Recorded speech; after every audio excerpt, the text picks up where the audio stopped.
भरल पुरल पूरा परिवार लगता। कितना भी भरल पुरल आपका परिवार है, अगर घर में बच्चा एगो नहीं है तो अच्छा लगेगा? वो घर सुनना सुना लगेगा। अरे कि कितना भरल पुरल पूरा परिवार लगता। अरे नीलम दीदी बिना, नीलम दीदी बिना, अरे घरवा अन्हार लगता। नीलम दीदी बिना घरवा अन्हार लगता। कि कितना भरल पुरल पूरा परिवार लगता।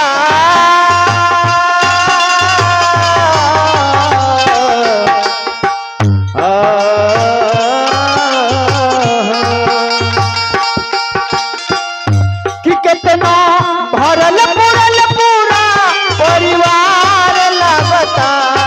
नीलम दीदी बिना, नीलम दीदी बिना घरवा अन्हार। नीलम दीदी बिना सुनसा नसार लगता।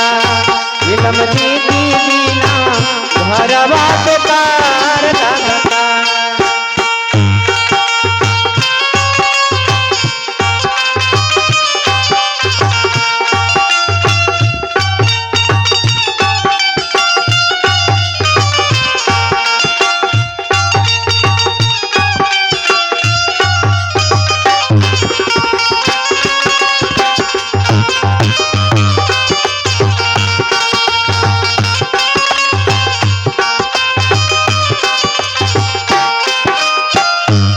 और का है नाता हमसे छोड़ी गईले, दिलवा के तोड़ी गईले।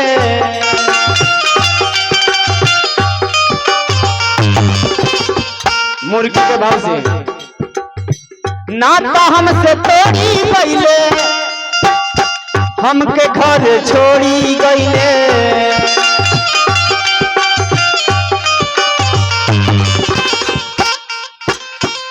कि अब ता चांद के नरिया भी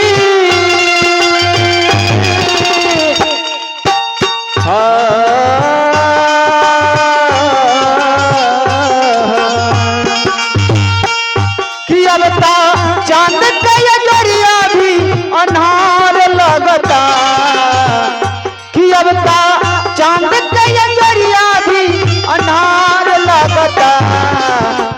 मीठी मीठी सब कोई ताली बजाइएगा, ज्यादा जोर से बजावे का जरूरी नहीं है। अरे नीलम दीदी बिना, नीलम दीदी बिना घरवा बेकार लगता।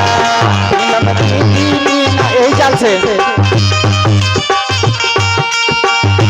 छोड़ेंगे न हम तेरे साथ ये दीदी, मरे के दम तक छोड़ेंगे न हम तेरे साथ ये दीदी, मरते दम तक। मरते दम नहीं अगले जन्म तक, अगले जन्म नहीं चाहते जन्म तक। छोड़ेंगे न हम तेरे साथ ये दीदी, मरते दम तक। छोड़ेंगे न हम तेरे साथ ये दीदी, मरते नीलम दीदी बिना सुनसा नसार लगता। नीलम दीदी बिना सुनसा नसार लगता।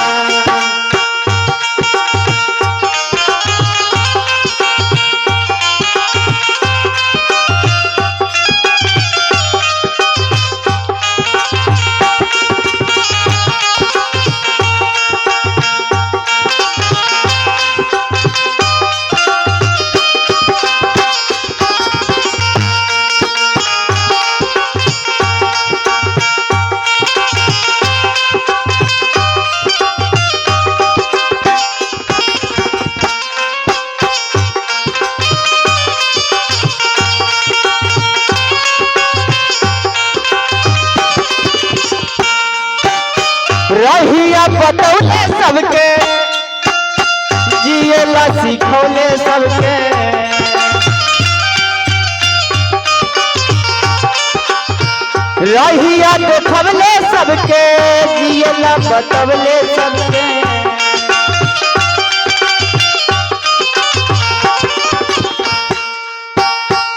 कि अब ता हमर जिंदगिया कि अब ता हमर जिंदगिया के भार लगता नीलम दीदी बिना नीलम दीदी बिना घर बेकार लगता हरेंद्र बिना सुना संसार लगता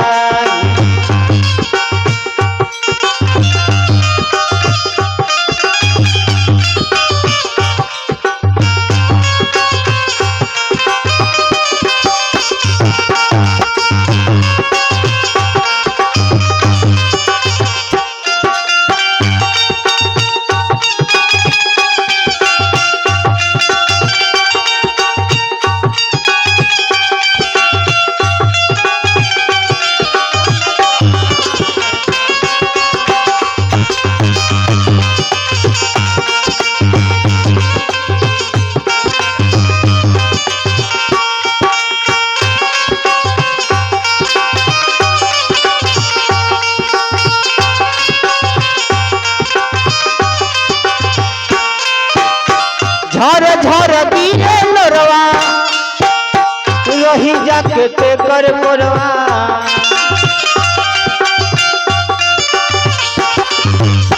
झर झर गिरे लोरवा धरी जाके ते कर मोरवा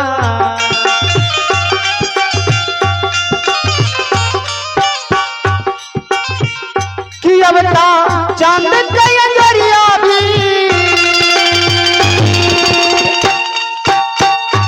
अब ता चांद के अंजरिया भी अनार लगता नीलम दीदी बिना हरेंद्र बिना सुना संसार लगता नीलम दीदी बिना सुना संसार लगता हरेंद्र बिना सुना संसार लगता हरेंद्र बिना सुना संसार लगता नीलम दीदी बिना घरवा बेकार लगता हरेंद्र बिना घरवा अनार लगता हरेंद्र बिना घरवा अनार